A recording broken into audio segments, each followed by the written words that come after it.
Good afternoon, y'all. I'm pleased to introduce our witnesses for today's hearing. Before we do that, I want to ask unanimous consent for Representative Moylan from Guam to be waived on to the subcommittee for today's hearing for the purposes of asking questions. So without objection, so ordered. Our first witness today is Mr. William Evanina, Chief Executive Officer of the Evanina Group and former Director of the National Counterintelligence and Security Center. Our second witness is Mr. Rob Joyce, owner of Joyce Cyber LLC and former Special Assistant to the President and White House Cybersecurity Coordinator. I know I'm going out of order. I'll get there in a minute. Our third witness is Mr. Charles Carmichael, Chief Technology Officer at Mandiant, and our fourth witness today is Mr. Stephen Kelly, Chief Tech Trust Officer at the Institute for Security and Technology. I would now like to recognize myself for 5 minutes for my opening statement.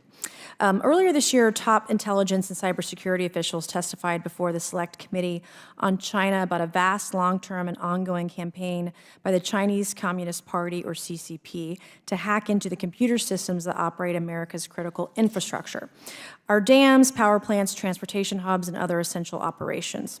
We don't know the full extent of this campaign. Why? First, the hacks are done in a manner designed to avoid detection. Second, the perpetrators aren't trying to steal data or cause systems to immediately go haywire. It's worse. This campaign, labeled Volt Typhoon, has been underway for several years at a minimum. The Chinese government and its state-sponsored actors are using an infiltration tactic called living off the land. The hackers' aim is to blend in with normal Windows system and network activities and remain undetected, according to one cybersecurity expert. Using malicious software, Volt Typhoon finds vulnerabilities to penetrate internet-connected systems to take control of devices like routers and security cameras, for example. The goal here isn't smash and grab type theft or immediate system disruption. It's a lot more disturbing because China is playing the long game. It's silently pre-positioning itself for disruptive or destructive cyber attacks against U.S. critical infrastructure in the event of a major crisis or conflict with the United States. That's according to an advisory jointly issued this year by the National Security Agency, the FBI, and other federal agencies. In other words, the CCP is biding its time until it's reason to awaken these cyber sleeper cells. At the critical moment, they'll trigger them to create confusion and disarray across America by disrupting our power supply, our transportation, our communication networks, our water, and our food supply. This is a terrifying but realistic scenario. It also illustrates how China's cyber warfare against the United States has matured. It's now part and parcel of its military strategy and its plan to achieve its broader ambitions on the world stage. Earlier this year, General Paul Nakasone, former head of the NSA and U.S. Cyber Command, testified, "The People's Republic of China poses a challenge unlike any our nation and allies have faced before, competing fiercely in the information domain. Today's hearing is a forum to discuss the challenge posed by China's cyber warfare and how we must, as a nation, meet that challenge." We know China is throwing massive money and manpower into its efforts. FBI Director Wray recently testified the PRC has a bigger hacking program than that of every major nation combined. In fact, if you took every single one of the FBI's cyber agents and intelligence analysts and focused them exclusively on the China threat, China's hackers would still outnumber FBI cyber personnel by at least 50 to 1. 50 to 1. What a massive, massive number. This speaks to the necessity of the U.S. maintaining its technological edge over China, including in cutting-edge fields like artificial intelligence and quantum computing. AI is increasingly being harnessed as both an offensive and defensive tool in cyber warfare, and post-quantum cryptography will be key to safeguarding critical data in the future. We also need to bolster cybersecurity partnerships between the federal government, the private sector, and international allies. These are vital pathways for sharing threat information. Finally, we need to widen our talent pipeline to help fill the hundreds of thousands of cybersecurity job vacancies that currently exist in the public and private sector of the United States. To facilitate today's dialogue, we are thrilled to have testifying today individuals who've recently served at the highest levels of the federal intelligence community. But before we introduce, well, I already introduced them. I skipped the order. So you're here. So we will now recognize you for 5 minutes. Thank you, Madam Chairwoman. Forgive me for being a little late, but we have too many hearings. I have 2 markups, 2 hearings, 2 briefings, and 2 sets of votes today. So maybe we should cut back on some hearings. This past March, the Office of Director of National Intelligence released the annual threat assessment of the U.S. intelligence community. An excerpt from the report reads, quote, "China remains the most active and persistent cyber threat to U.S. government, private sector, and critical infrastructure networks," unquote. Chinese Communist Party poses as a significant threat to the safety and economic prosperity of the United States. Through a multi-pronged strategy that includes the Belt and Road Initiative, economic coercion, and military buildup, the CCP has sought to challenge the American-led rules-based international order. As part of its larger campaign to conduct asymmetric attacks on the United States, Beijing has turned to cyber attacks to steal American companies' intellectual property, undermine our civil society, and disrupt civilian and military infrastructure. Just 2 months ago, the Cybersecurity and Infrastructure Security Agency, or CISA, confirmed that CCP-sponsored groups like Volt Typhoon have successfully infiltrated the federal government's civilian and military systems. What's more, some of those groups have been on our networks for up to 5 years and lay in wait until the opportune moment to disrupt a military response or to disable our water and power infrastructure. Unfortunately, when it comes to cyber warfare, the threat extends beyond China. In fact, experts have identified that not just China, but also Iran and North Korea are using Russia's well-known disinformation playbook to disrupt elections, infiltrate American companies, and generally cause malign behavior. Although disinformation campaigns and cyber attacks are not identical, they are 2 halves of the same chaotic coin. They similarly seek to inject uncertainty into daily operations and undermine the foundation of businesses, communities, and democratic values and tenets. Last November, Meta released its 3rd quarter adversarial report, which outlined the removal of nearly 5,000 fake accounts, all based in China. Meta removed those accounts for impersonating U.S. citizens and posting divisive rhetoric on deeply sensitive internal political issues with the intent to have an impact on the upcoming 2024 presidential election. It's not just America at risk. Earlier this year, the CCP again employed Moscow's tactics of online disinformation to cast doubt upon Taiwan's government and to influence its recent elections. China has made a concerted effort to extend its power and influence across the world, especially in the global south. As roughly half of the world's population heads to the polls in 2024, China will take this opportunity, no question, to expand its influence and disrupt democratic processes using all tactics at hand. Fortunately, the Biden-Harris administration has taken unprecedented steps to counter these threats, both direct cyber attacks and disinformation campaigns. The White House released the first ever National Cybersecurity Strategy in October of 2022, directing both public and private stakeholders to coordinate efforts to address new ambitious plans called the International Cyberspace and Digital Policy Strategy, seeking to work with allies to counter both Russia and China's global election interference efforts. I'm also proud to have partnered with this administration to safeguard networks against harmful nation-state actors. Historically, this subcommittee has held hearings to conduct meaningful oversight of federal IT programs and worked alongside the Government Accountability Office to produce a biannual scorecard on compliance with FATAR. Agencies then receive grades based on compliance with the law and other statutory-based IT priorities.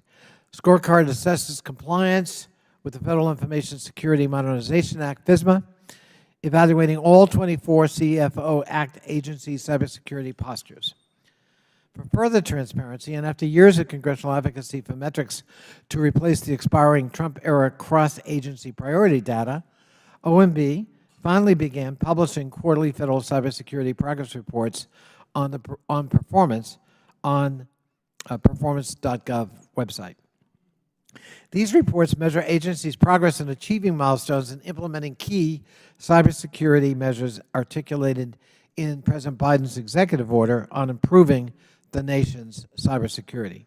The executive order encouraged adoption of zero-trust architecture, and I encourage the administration to evolve the performance.gov data and provide public metrics in order to assess agencies' implementation. To successfully stop our foreign adversaries, we need a whole-of-government approach with bipartisan congressional support to bolster our federal workforce and its IT infrastructure. And we need a whole-of-nation approach to combat the disinformation and misinformation coming out of Russia and China. A report from the Center for Security and Emerging Technology found that, quote, by 2025, Chinese universities will produce more than 77,000 STEM PhD graduates per year, compared to approximately 40,000, almost half that, here in the United States. If international students are excluded from that number in the United States, Chinese STEM PhD graduates would outnumber their U.S. counterparts by more than 3 to 1. 3 to 1. For our country to compete effectively with China, we need to implement the Office of the National Cyber Director's National Cyber Workforce and Education Strategies recommendations and bolster our cyber workforce and cyber faculty pipelines. We'll soon introduce legislation to enhance the already highly successful Cyber Corps program, which boasts an impressive 97% successful job placement rate. When passed, I hope that legislation will extend the scholarship cap of this program from 3 to 5 years and provide a pathway for more STEM-trained PhDs. We must properly fund the cyber defenses and basic government IT by reauthorizing and properly funding the TMF. In 2021, Democrats fought to secure $1 billion investment for that program, although the President had requested $6 billion. Today, the TMF has funded 11 zero-trust efforts as well as numerous other cyber projects to protect our military and sensitive information while retiring vulnerable legacy systems. Congress usually sees IT as an easy thing to cut, but in most cases, IT modernization is a critical investment with a critical return on it with respect to the future. Pandemic exposed the cracks in the federal government's aging IT infrastructure and how it impeded mission-driven programs. Upgrading those systems is not just a national security priority. It's essential to making sure government stays effective and serves the people. State-sponsored cybersecurity and disinformation campaigns seek to undermine the very fabric of our society. Cyber attacks wreak chaos and prove costly. Disinformation campaigns obscure the truth and threaten democratic principles. We must work to resist and oppose both. I look forward to the hearing, and I look forward to hearing from our witnesses. Thank you, Madam Chairman. I yield back. Pursuant to Committee Rule 9G, the witnesses, if you'll please stand and raise your right hands. Do you solemnly swear or affirm that the testimony that you're about to give is the truth, the whole truth, and nothing but the truth so help you God? Let the record show the witnesses all answered in the affirmative. We appreciate all of you being here today and look forward to your testimony. Let me remind the witnesses that we have read your written statements and they will appear in full in the hearing record. Please limit your oral arguments to 5 minutes. And as a reminder, please press the button on the microphone in front of you so that it is on and we can hear you up here. And when you begin to speak, the light in front of you will turn green. After 4 minutes, the light turns yellow and then red light comes on. Your 5 minutes has expired, and I'll very kindly smile and wave this thing and ask you to wrap it up. So y'all can be seated, and I will recognize Mr. Evanina to please begin your opening statement. 5 minutes. Chairwoman Mace, Ranking Member Connolly, members of the committee, it's an honor to appear before you today with my esteemed colleagues at the table. Our nation faces an array of diverse, complex, sophisticated, and unprecedented threats by nation-state actors, cyber criminals, and terrorist organizations. Each of them, in their own distinct manner, pose a serious threat to our nation, our systems, and our citizens. However, and unequivocally, the existential threat to our nation emanates from the Communist Party of China. This comprehensive threat is the most complex, pernicious, strategic, and aggressive threat our nation has ever faced. It is an existential threat to every fabric of our great nation, our capitalism, and our democracy. Xi Jinping drives a comprehensive and whole-of-country approach to the CCP's efforts to invest, leverage, infiltrate, influence, and steal from every corner of the United States.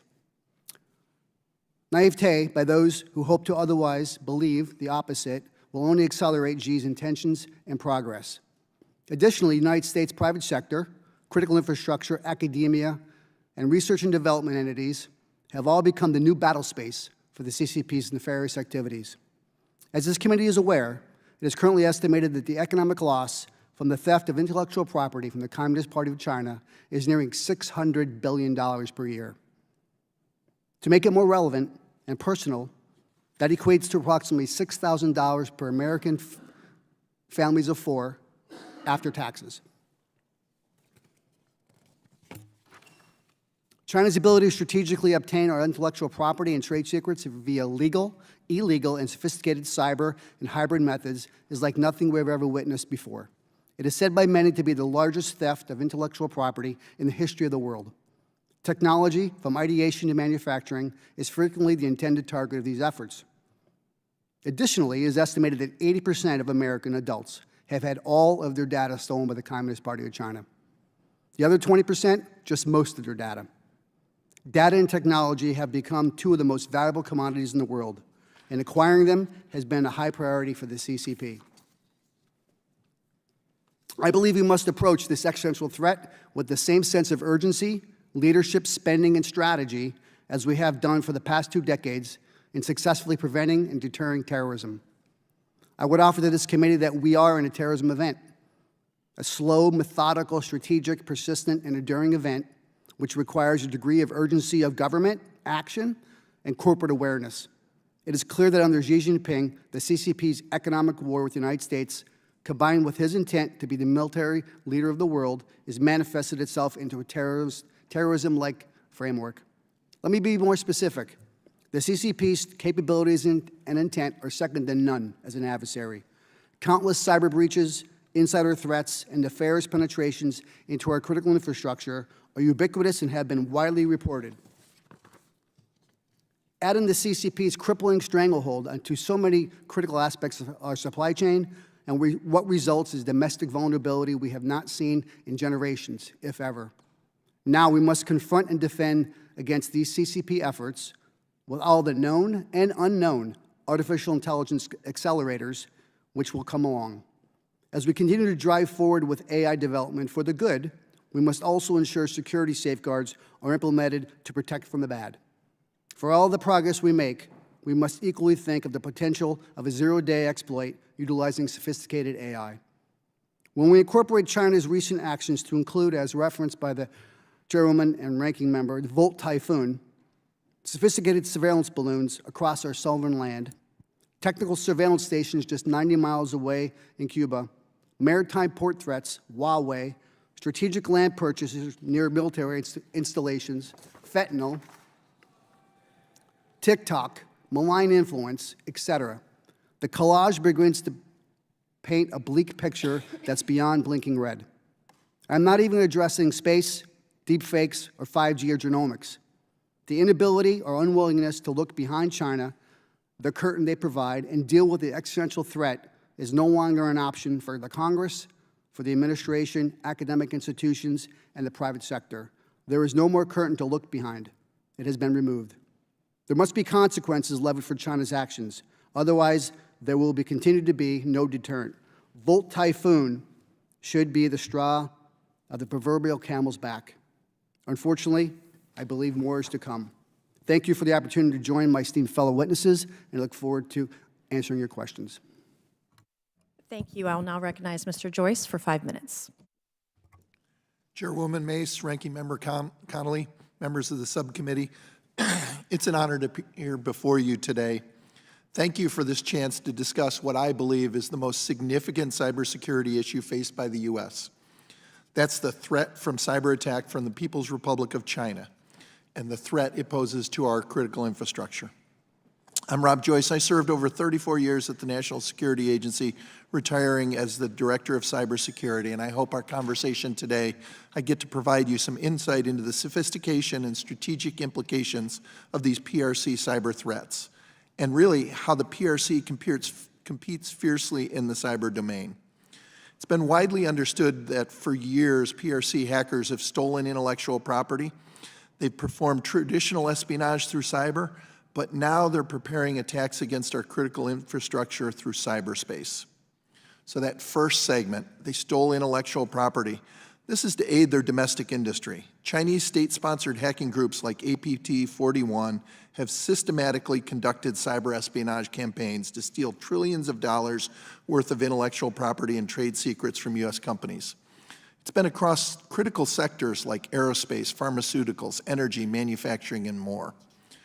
For example, a multi-year campaign uncovered in 2022 showed APT41 had infiltrated over 30 multinational firms and exfiltrated hundreds of gigabytes of proprietary data, including designs for fighter jets, missiles, drugs, solar panels, and other cutting-edge technologies not yet patented.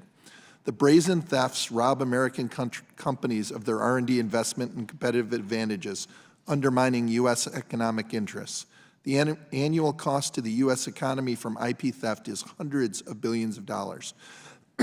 And that does not include the long-term impact where China closes technology gaps and brings competing products to markets using stolen information.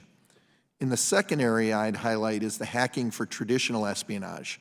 A good example of that cyber espionage is the intrusion last year into the U.S. State Department, in which the U.S. State Department discovered the compromise of its email system. The attackers accessed the inboxes of the U.S. Secretary of Commerce, the U.S. Ambassador to China, Congressman Don Bacon, and key State Department employees. All of this was before a sensitive visit by the Secretary of State to China. Microsoft assesses the intrusion was a Chinese threat actor they call Storm 0558. According to the Cyber Safety Review Board study of this event, of which I was a panel member, the activity was so stealthy, Microsoft still can't say with certainty how the credentials used in the attack were stolen from them. The issues of espionage and intellectual property theft have persisted for years, but now I want to highlight an even more troubling set of intrusions into critical infrastructure. In 2023, the U.S. cybersecurity community developed increased understanding that a set of PRC hackers called Volt Typhoon was pre-positioning on U.S. critical infrastructure. They were not there to steal our information, but instead prepared to disrupt vital critical infrastructure systems. They want to slow the U.S. military's ability to mobilize and deploy in time of crisis, and they want to sow societal panic at the time of their choosing. They hope we would turn inward and focus on serious critical infrastructure problems at home rather than supporting any crisis on the other side of the globe. My colleague, the Honorable Evanina, talked about a simple description for their intent: domestic terrorism. They want to inspire panic inside our society. That's serious and disturbing. So this activity was discovered and validated through unique collaboration of government and industry, and I sit here today with some of my industry partners. Foreign intelligence was used in conjunction with the tremendous insight of industry, where NSA, along with multiple government agencies, both domestic and international, described the intrusions in a public advisory, and 11 of the biggest internet and telecommunication companies added their names to the publication as participating in the investigation. Subsequent work by FBI, CISA, and industry confirmed the compromise of IT systems in diverse infrastructure sectors, including communications, energy, transportation, water, and wastewater systems. They found pre-positioning in the continental U.S. as well as the U.S. territory of Guam. Guam is significant because the island hosts the Andersen Air Force Base and Naval Base Guam, which play a crucial role in any potential conflict with China over Taiwan. The intrusions have gone on for quite some time, but have generally escaped notice. It's increasingly important that we understand this siege, that we work against it, and that we get our systems prepared to not only get them out, but keep them out. These activities by the Chinese government warrant your full attention and support, ensuring the PRC cannot undermine our national security. And I look forward to answering your questions alongside this knowledgeable panel. Thank you. And Mr. Carmichael, you're recognized for 5 minutes. Chairwoman Mace, Ranking Member Connolly, and members of the subcommittee, thank you for the opportunity to share my observations and experiences regarding this very important topic, as well as for your leadership on cybersecurity issues. My name is Charles Carmichael, and I'm the Chief Technology Officer at Mandiant. In my role at Mandiant, I oversee a team of security consultants and incident responders that help organizations both respond to security events and prepare for and mitigate the risk and impact of those security events. I led the teams that are responsible for discovering and identifying the SolarWinds software supply chain attack in December 2020, the Colonial Pipeline cyber destructive attack in 2021, and the discovery of several novel and sophisticated cyber campaigns carried out by China Nexus threat actors. I'm here to talk about Mandiant and my personal experiences in defending against and responding to cyber threats emanating from the People's Republic of China. I'll share my firsthand observations and the observations of the team that I lead. Before we discuss today's threats, it's important to review what's happened over the past decade. On September 25th, 2015, the United States and China agreed that neither government would conduct or knowingly support cyber-enabled theft and theft of intellectual property for an economic advantage. The following year, in 2016, Mandiant analyzed our incident response cases to assess the impact of the agreement. We actually observed a reduction in cyber intrusions by China Nexus threat actors that began a year prior to the agreement. The relatively lower volume of intrusion activity continued until approximately 2020. Government-backed China Nexus threat actors operated notably differently prior to the agreement than they do in modern days. In my written testimony, I talk about specific ways in which China Nexus threat actors operated prior to the agreement. These actors operate very differently today. They're more coordinated, resourced, sophisticated, and clandestine. I want to talk about a few of the capabilities that we see them demonstrating as they effectively break into organizations across the globe, but specifically in the United States. We see them leveraging zero-day vulnerabilities, which essentially are vulnerabilities that are known by threat actors and exploited by threat actors before the vulnerability is known by the vendor. The tools and the know-how to exploit these vulnerabilities are shared amongst multiple discrete groups that conduct cyber operations for the benefit of the PRC. Over the past few years, we've observed targeted zero-day exploitation of vulnerabilities in VPN, firewall, email security gateway, hypervisors, and other technologies that don't commonly support endpoint detection and response solutions. Endpoint detection and response solutions have gotten more effective over the years and have enabled organizations to detect compromises in Windows environments. Therefore, we see China Nexus threat actors targeting those systems that don't traditionally support EDR solutions, which essentially makes it more difficult for organizations to detect compromises. To further exacerbate the problem, we see threat actors leveraging vulnerabilities in closed box appliances, which are essentially systems that provide routing functionality, firewall functionality, or other security functionality to organizations. Because these appliances are closed box, it makes it very difficult for organizations to actually determine if they're compromised. If an organization wants to forensically examine a compromised device, they often need to reach out to the vendor in order to be able to analyze it. Not all vendors will actually give permission to the victim organization to analyze the device. We also see China Nexus threat actors leveraging residential IP addresses to conduct their intrusion operations. Over the years, they've built a very large botnet or series of computers that essentially enable them to access victim environments such that they look like an employee of the organization by accessing the network in a close proximity to the employees or to the companies that they want to log into. So for example, if they were targeting a company in Virginia and they wanted to emulate an employee that lived in Virginia, we would see them leveraging compromised home infrastructure that allows them to log into the VPN of that Virginia-based organization and look like an employee there. We also see them living off the land, which is essentially leveraging tools and technologies that are native to operating systems so that they can move laterally within environments and not get detected by the organizations. Given the advanced tradecraft leveraged by China Nexus threat actors, it's incredibly difficult for organizations to tell when they've been compromised. In fact, when we work with organizations and discover compromises, we often see that those compromises very often have lasted for weeks, months, and sometimes years. Over the years, I've personally observed multiple China Nexus threat actors with significant access and privileges to US-based technology, defense, government, energy, construction, chemical, financial services, and healthcare organizations. Fortunately, I've not yet personally observed any actions taken by these actors that I consider to be overtly and intentionally destructive that could directly lead to negative kinetic outcomes or physically harm people. That could certainly change over time, but I wanted to share my personal experiences. On behalf of Mandiant, I thank you for this opportunity to testify before the subcommittee. Thank you. And Mr. Kelly, you're now recognized for your 5 minutes. Chairwoman Mace, Ranking Member Connolly, and members of the subcommittee, my name is Steve Kelly. I am the Chief Trust Officer at the Institute for Security and Technology, a think tank that unites technology and policy leaders to create actionable solutions to emerging security threats. I came to IST almost a year ago after retiring from the FBI as a special agent working cyber issues. And during my tenure, I was honored to twice serve on the NSC staff. Bonnie and I have since moved back to Indiana, but I'm glad to be here in the nation's capital to discuss this pressing topic with you. I am gravely concerned by both the PRC's illiberal global agenda and the means by which it seeks to realize it. For at least 2 decades, the PRC has carried out a rob, replicate, and replace strategy which allows Chinese firms to benefit from stolen American innovation, begin manufacturing identical products at a lower cost, and put the victimized firm out of business. Over time and across numerous research and development areas, this strategy, enabled by large-scale economic espionage, has allowed the PRC's technology industry to rapidly catch up, and in some cases surpass the United States and allied nations.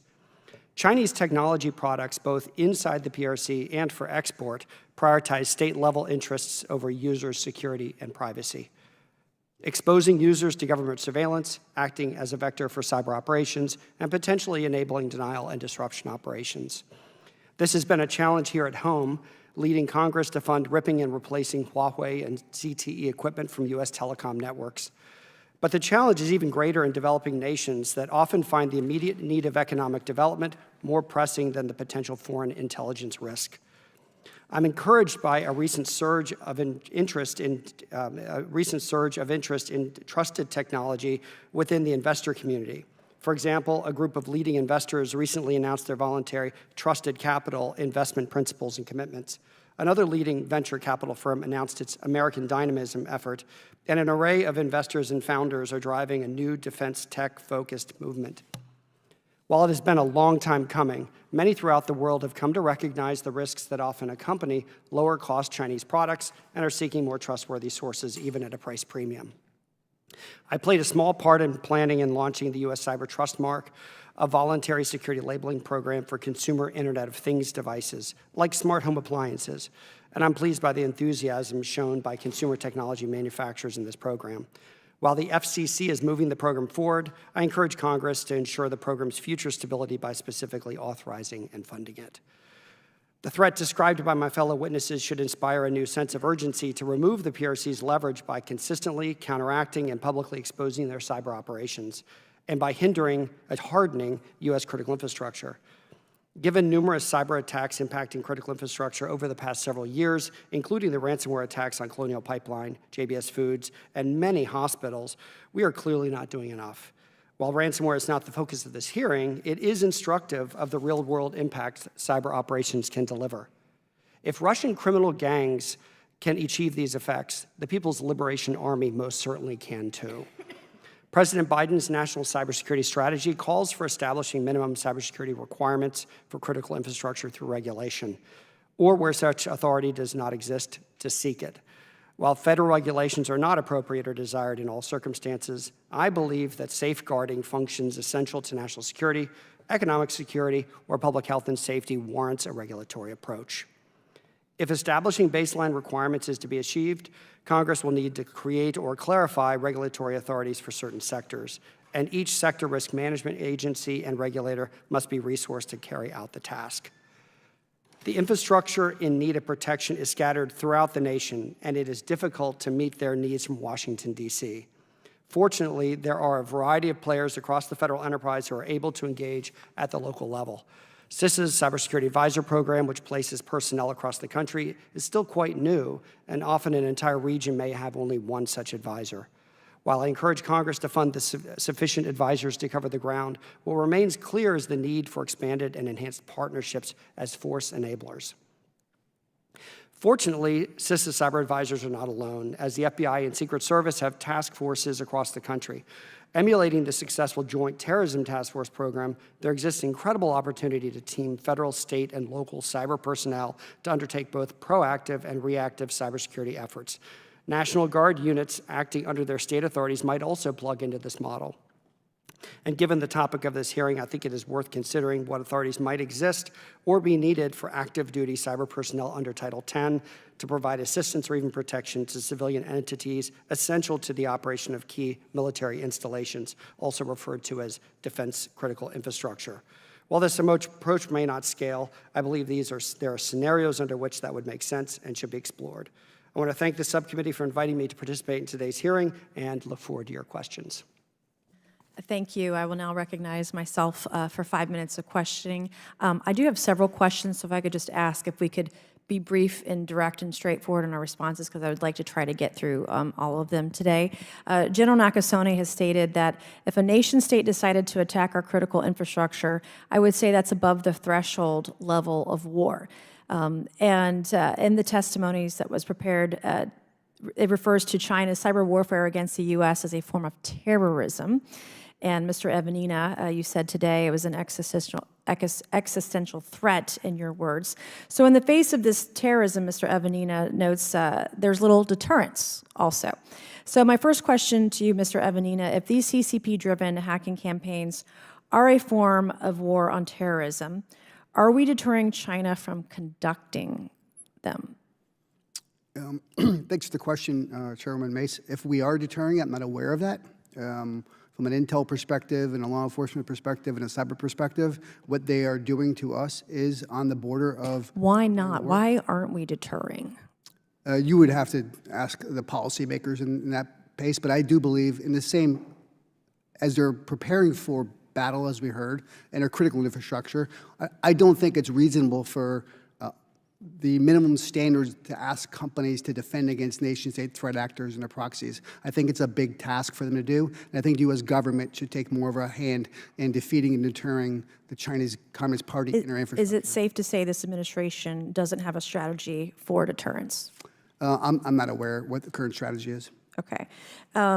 Okay, so my next questions will be for Mr. Evanina and Mr. Joyce. Do we know how many of America's critical computer systems have been infiltrated via the Volt Typhoon hacking campaign? Do we know? I'm not aware. Mr. Joyce? I do not have that information. Okay, so if it's achieving its goal of gaining undetected system access, how would we know? So, Madam Chairwoman, I believe the combination of intelligence, right, that revealed this campaign, as well as the capabilities of the U.S. cybersecurity industry, has the ability to find and defeat some of these activities. But it's going to take a combination of both the public efforts, the private efforts, as well as the targeted entities have to remove some of their outdated and legacy IT to be safe. Debate that's been going on for the better part of 30 years, probably. Mr. Joyce, do we know how much money the CCP invests in cyber warfare? I do not. Mr. Evanina, do you know? I do not. Do we know what kind of manpower they throw into these efforts? We heard what FBI Director Wray said recently, 50-1 in terms of comparing it to FBI analysts, but do we know what kind of manpower they have? I think that's a conservative estimate by Director Wray, but I also would include in that the cyber criminal actors and their proxies that are supported by the MSS and the PLA should be included in that number as well. Okay, AI and quantum computing are powerful new tools in the arsenal of both hackers and defenders in cyberspace. How much does defense of critical U.S. computer system hinge on our ability to maintain and build upon our edge in AI over China? Either of you? So I believe that AI is actually going to advantage the defense much more than the offense, especially in the near term. The ability to look at large scales of data, to understand the tradecraft that might go undetected by human analysts is rapidly increasing by some of the innovations. So I do believe that's our advantage today. Mr. Carmichael, I have a minute left. Your testimony states that Mandiant, you helped identify solar winds and the Colonial Pipeline disruption in 2021. Would you say China's Volt Typhoon campaign is designed to make even these major hacks pale in comparison? So far, we've only seen intrusion operations that were very hard to detect, that were orchestrated by Volt Typhoon, plus many other threat actors emanating from China. We don't yet know what they might do, but we could tell you the capability and the access that they have is very significant, and they could certainly do anything similar to what happened to Colonial Pipeline, or even much worse, with the access that we know that they have. And how could we respond to a slew of disruptions to critical operators if all this is happening all at once, if they did something all at once? It would be very difficult to respond to. There's a finite amount of security talent and investigators and incident responders that could help respond to security events. And so if there were a cascading set of security attacks against organizations, it would be incredibly difficult to respond to it.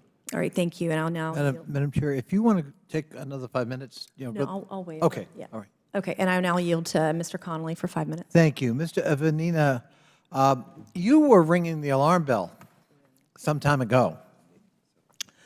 You served in the Trump administration. What was your position? Yeah, I started as the head of counterintelligence for the United States in 2014 under President Obama, and I stayed there until January 21. Okay, and you, among other things, led efforts to protect security and integrity of the 2020 election from foreign threats. Is that correct? That's correct, sir. Last month, the New York Times published an article, China's advancing efforts to influence the U.S. election raise alarms, and it highlighted that during the 22 midterm elections, the cybersecurity firm Mandiant reported that an influence campaign linked to China tried to discourage Americans from voting while highlighting political polarization.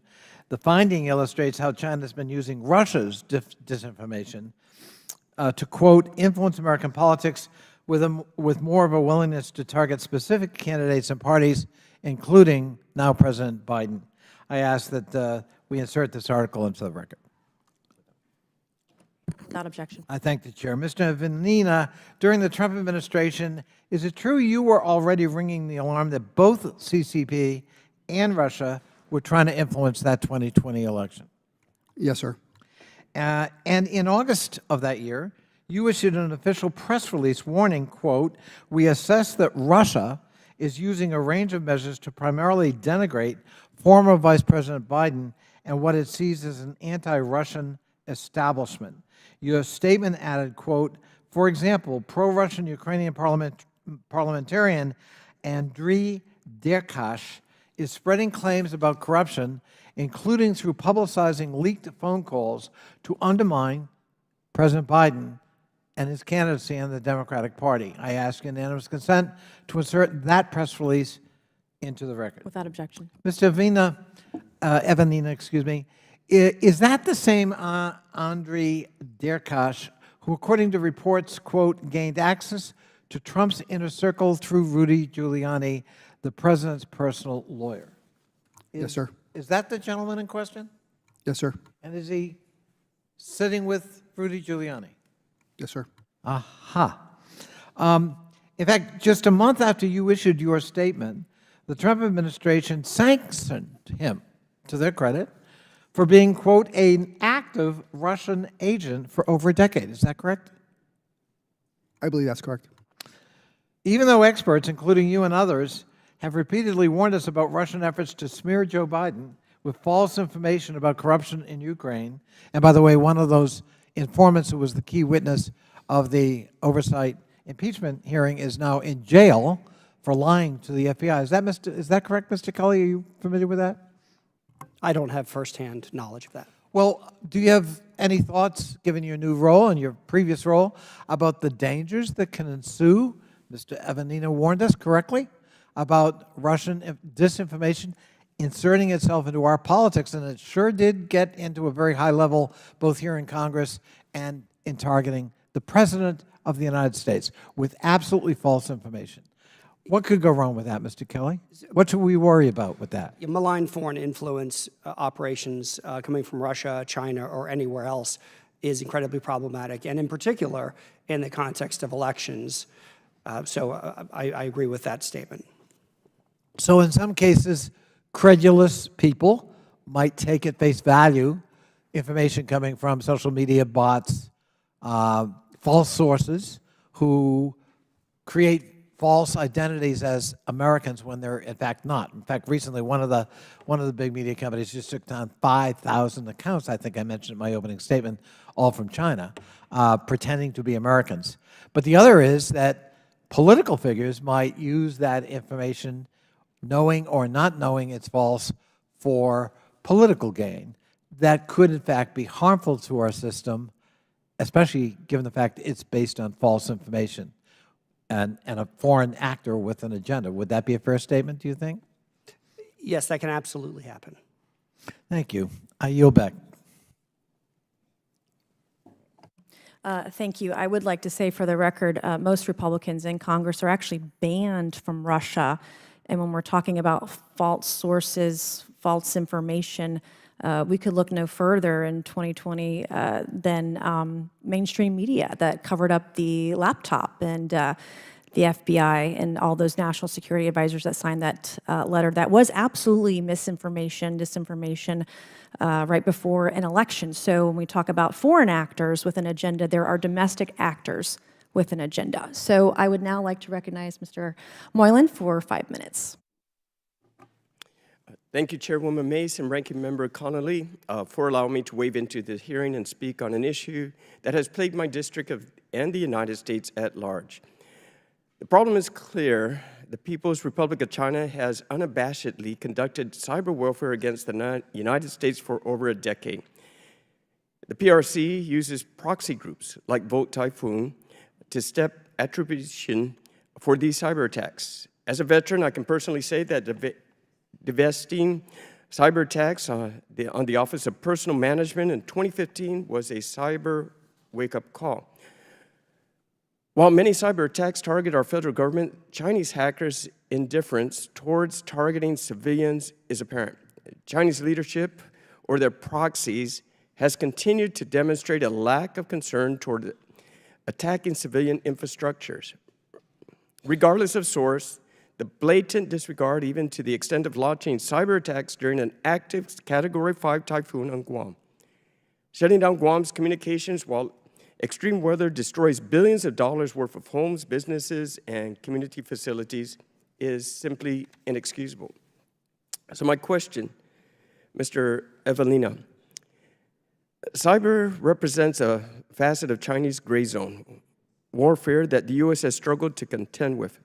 Part of this problem stems from using cyber contractors to circumvent the Chinese Communist Party attributions for these attacks. With those companies in mind, could you recommend steps that the U.S. should take to properly distinguish who attacks us?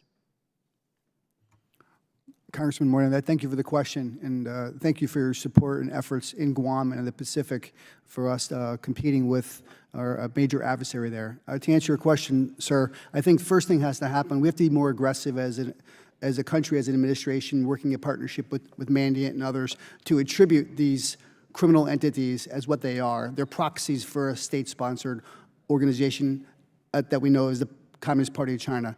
China actors who are in the Ministry of State Security or the People's Liberation Army oftentimes work part-time jobs in these cyber organizations and do the bidding of the Communist Party of China, and oftentimes are utilized to do 0 days and other cyber activities to obfuscate attribution by the Communist Party of China. I think we have to get more aggressive as a country in attributing those entities as what they are, long arms of the Communist Party of China.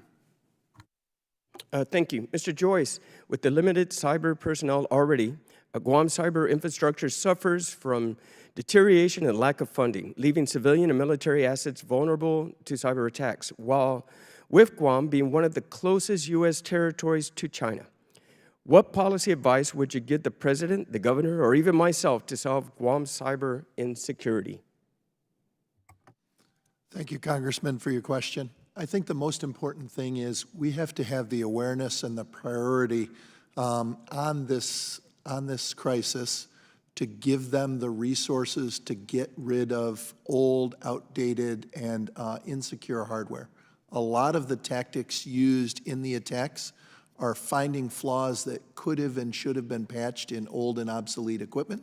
So if you can get the budgets for the infrastructure so that they will have cyber-capable training, so that they will get rid of their old and antiquated technology, and that they have the resources to get the support of the private industry with the expertise, I think we can make a lot of headway on this problem. Perfect. Final question. We've got about a minute for both of you, please. China's using the national cyber power to harass districts and state-level actors. Could the panel briefly explain the necessity of developing federal, state, or local cyber defense and responses? Thank you, Congressman. I'll start. I think the state and local and tribal cyber capabilities are the weakest point for our nation. I think the Chinese Communist Party exploits that, especially at the county level. We see that throughout not only ransomware attacks, but also, as we'll start to see, in election infrastructure. It's the weakest level. And oftentimes, states throughout the United States don't have the money to invest and to replace the legacy hardware that Mr. Joyce talked about. I think that's going to be the first thing to do, is to pay for that legacy information to be utilities to be removed. Mr. Joyce? I think it's got to be a close collaboration between the private sector and the state, local, and tribal entities. They are often resource and expertise poor, right? Someone going to school with a cybersecurity degree, they're not excited to go into the local water utility and be their CISO. So we've got to then augment them with private industry and technology so that they can have top-notch security. Thank you very much. Thank you to the panel. Thank you, Chairwoman Mace. Thank you. Thank you, Mr. Moylan. And we're going to go for a few extra minutes until votes, which could be in a minute, could be in 10 minutes. So I would like to recognize myself for 5 minutes. I had a few extra follow-up questions I wanted to ask. Mr. Carmichael, rapid incident reporting by hack victims enables the identification of specific threats and limits the harm that they can inflict, but critical infrastructure operators vary widely in their knowledge of incident reporting protocols and in their compliance with them. So what can be done to improve incident reporting by non-federal entities? Yeah, thank you very much for the question, Chairwoman. Incident reporting is a very difficult topic because there's a number of equities that need to be balanced. You can't disclose a security incident too early, especially if the threat actor still has access to the environment. It may do something more damaging, where they might escalate their attack, where they might steal more data. Obviously, you also don't want organizations to wait too long to disclose that there was a security event. And so there's definitely a very tough balance in terms of how long it actually should take for an organization to disclose. But at a minimum, we do want organizations to disclose so that the whole of community has the opportunity to learn from it. Does the government provide clear guidance about these protocols? There are a number of regulations and requirements for disclosure, so it is confusing to certain organizations to understand who do they need to report to, when do they need to report it, and they typically have to engage legal counsels to help understand the reporting complexities. And if you're engaging legal counsel, it's probably pretty expensive for a business in some cases. It certainly could be expensive, yes. Do companies ever get punished, if they've been hacked by the government? Do they get sued? Is there that kind of thing going on too when these things happen? A lot of victims of cybercrime or cyber espionage feel like they are victimized multiple times. Mm-hmm. So they're first victimized by the threat actor, then they might be victimized by the media, by their customers, by their partners. And so, yes, it is certainly complicated, and they do feel like they're victimized often. Is the government effectively sharing information it has about threat actors with the private sector? There's a lot of information sharing that's occurring from a government perspective. Obviously, there could always be more information sharing, better information sharing, more timely sharing, but there is a lot of great things that are happening. That's good to hear. And so talk to me, in your testimony earlier, you talked about legacy systems for a little bit. Talk to me about that and what dire straits we're in right now with regards to our vulnerabilities. We very often find organizations that have antiquated technologies still deployed within their environments. Sometimes we see very old operating systems that are deployed that have not yet been retired but are still used for business-critical capabilities and functionality. What's the oldest one you've heard of? What's been around the longest? We still see Windows XP, which has been long end-of-life for quite some time. How long? I cannot remember how long it's been, but it's probably been more than a decade, if I'm not mistaken. That's in the IT environments. When you look at OT environments or operating. Is that government specifically, or just, as you're saying, private industry? Across the globe. When you look at the systems that are controlling safety at nuclear power plants or manufacturing facilities or pipelines, what we tend to find is that there's very old technology that exists out there that you can't actually apply software patches to. And so in the IT world, you expect that you would have to apply a critical security patch, in hours or days or maybe a month. In the operational technology world, sometimes the patch timing takes months, maybe a year, or maybe it never happens at all. And there's, generally speaking, there's other compensating controls that help mitigate the risk of a compromise of an OT environment. But essentially, if a threat actor could get into an operational technology environment, it could be a pretty bad day for that organization because there are generally very little controls in those OT environments with very old technology. How do we incentivize technology updates, private and public sector? I defer to my colleagues on this panel for, All right, Mr. Joyce and Mr. Evanina. I think one of the things you have to do is you have to look at regulation, right? We would not have anti-lock brakes and seat belts in our cars if it were just up to the industry. I am not a huge fan of regulation, but I'm increasingly convinced that the bare cyber minimums need to be regulated. Mr. Evanina. I would add on to that I think it's about leadership, and it starts with the government. I think if the government earmarked significant dollars, a moonshot, to update our own legacy systems, it would obviously prevent our adversaries from getting our government systems, and I think that would be a leading role to stimulate a private sector to do the same. Yeah, we've had a lot of hearings up here, and the amount that is wasted, even in tech. I mean, we had a hearing last year, and DoD had wasted $300 million on a software program. I can only imagine what we could have done with $300 million in the cybersecurity space, either hiring workers or updating and upgrading software packages and technology to keep them safer. So I appreciate your time today, and thank you for being here. Do you want to be recognized for 5 minutes, Mr. Connolly? Thank the chair. I want to go back to the danger of relying on Russian and China sources because they have an active agenda of insinuating.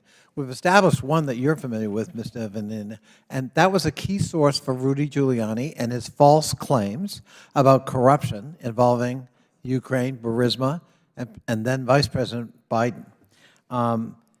And it's very dangerous to rely on sources like that.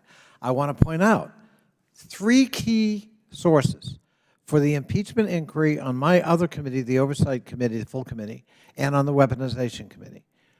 1, a man on the lam who's been charged by the United States government for being a Chinese spy outright. 2nd, a man who's in federal prison today for having been convicted of fraud. 3rd, a man named Alexei Smirnov, an FBI informant, in jail, charged by the FBI for lying to the FBI. He lied specifically about witnessing a cash bribe being given to President Biden, then Vice President, or out of office actually, and his son, Hunter. Neither was true. In fact, it's been established Mr. Smirnov didn't even meet anyone from Burisma until 2 or 3 years after the alleged exchange. And furthermore, Mr. Smirnov has admitted that his sources were Russian agents. Other than that, these are reliable witnesses upon which one of the most solemn constitutional duties that falls upon Congress has occurred, the impeachment of a president. We relied on Russian and Chinese agents. That's an established fact. Mr. Evanina, what are the risks when political leaders assert that claims of Russian or Chinese interference are just a hoax? Could something go wrong when we don't take it seriously?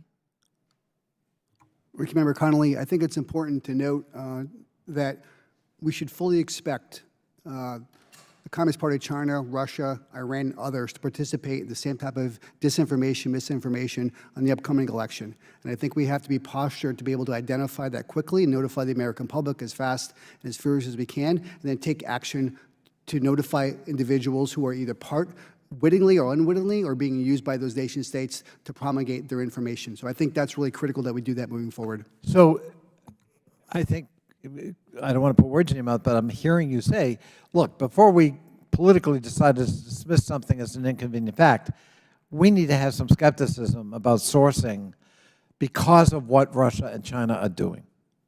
Well, I think part of the playbook for Russia and China and others is to be able to sow doubt in all the reporting. And I think that's important. I think we should also take time to rely on the intelligence community, the law enforcement, the FBI, to be able to most effectively weed out some of this information, to be able to be in the best posture to provide that to decision makers. And that's what you did during the Trump administration. I think that's what the United States Right. government. It's not a Democrat, or it shouldn't be a Democrat or Republican issue. Mr. Kelly, in your time in the FBI, does it echo what Mr. Evanina has cautioned us? Yes, there was a. I can't hear you. Yes, in the last administration, the Justice Department actually came out with a policy on this topic, which I think was actually a very wise approach, which is to flag the source of information, and so to the extent that they have information that a malicious foreign actor has set up a false persona on social media, they can notify the social media platform so that they can take action under their terms of use. But to not get into the business of fact-checking, because that gets very, very tricky. So I think where the facts are that we have identifiable bad foreign actors that are doing things, that's an opportunity then to notify the affected people, to notify technology platforms, and then when it relates to specifically the functions of an election, misinformation around the polls have closed or the polls are open or the voting day moved or whatever else is happening. Those are the kinds of things that public officials need to come out and absolutely correct the factual record on. Thank you. I appreciate it. Thank you, Madam Chair. Thank you. And going back just to clarify with Alexei Smirnov, this committee was actually told by the FBI that we didn't know his name when we got the access to the FBI 1020 form, but the FBI told this oversight committee, quote, that the witness was trustworthy and credible, also repeated by Democrat colleagues here on the oversight committee, because that's what the FBI told us. And that witness actually was paid six figures by the FBI at over $500,000. So I don't know if the FBI just was incompetent in paying a witness that wasn't trustworthy and credible, or if they were lying to Congress in this committee when they said the witness was trustworthy and credible. And just a reminder, this hearing is about China, it's not about Russia, and we're talking about skepticism about sourcing. We should be very skeptical of mainstream media here today, who has fed the American people lies hook, line, and sinker. And in fact, the whole Russia hoax thing, Trump was not assisted by Russia. The Russia hoax was actually, Joe Biden getting paid off with his family members by Russian oligarchies and then lying about it. And we saw that in the testimony of Hunter Biden and his deposition. And we've seen these lies told over and over again by my colleagues across the aisle. Every time it's an accusation, it's really a projection. So with that, I will recognize Mr. Timmons for 5 minutes. Thank you, Madam Chair. Back to China. I'm going to talk about Huawei briefly, Mr. Evanina, Mr. Joyce. I'm going to ask you some questions at the end of it. So, China was using Huawei to give next-generation wireless technology to developing countries and to developed countries, many of which were our allies. And they were doing that at a rate that was beyond competitive. It was essentially subsidized. And the FBI was able to reach out to our allies and essentially say, hey, this is a really bad idea. They have a backdoor into security. Their servers aren't secure. You're essentially letting the Chinese have all your data. And so what happened? Well, all of our allies said they either took steps to ban Huawei or they changed their course and are now using more secure next-generation wireless technology. And that was done basically because the United States took a leadership role in informing our allies that China was not being a good actor, and it's caused Huawei to have to completely adjust their approach to the global economy. Is that fair, Mr. Joyce? Absolutely.